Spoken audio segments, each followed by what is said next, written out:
రాహుల్ గాంధీకి అధికారం ఇస్తే నేను మామూలుగా ఆయన ఏదో సంపద పంపిణీ ఇవన్నీ మాట్లాడుతుంటే ఇవన్నీ సొలిగబులు బాగానే ఉంటాయిలే, అదానీలు అంబానీల మీద పడి ఆడవడానికి తప్పించలేదు. కానీ రోజు రోజుకి ఆయన మాట్లాడుతున్న తీరు చూస్తే భయపడాల్సిన పరిస్థితి. ఒకప్పుడు వాళ్ళ తాత టైంలో వేసింది వాళ్ళ నాయనమ్మ టైంలో వేసేటటువంటి తరహా వ్యవహారం చేద్దాం అనుకుంటున్నాడు.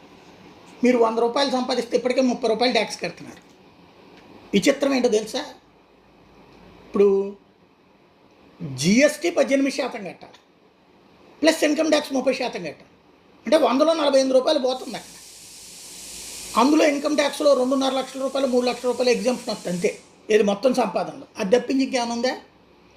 అదే ఓ పక్కన మొత్తుకు చేస్తుంటే టోటల్గా ఈయన ఆస్తి పంచుతాడంట. ఇప్పుడు వాస్తవంగా సంపాదించుకున్న జనాల సంపాదనలో ఆస్తి అట్ట లాక్కునినే ఈ సంక్షేమ పథకాలు ఇవన్నీ నడుపుతున్నాం.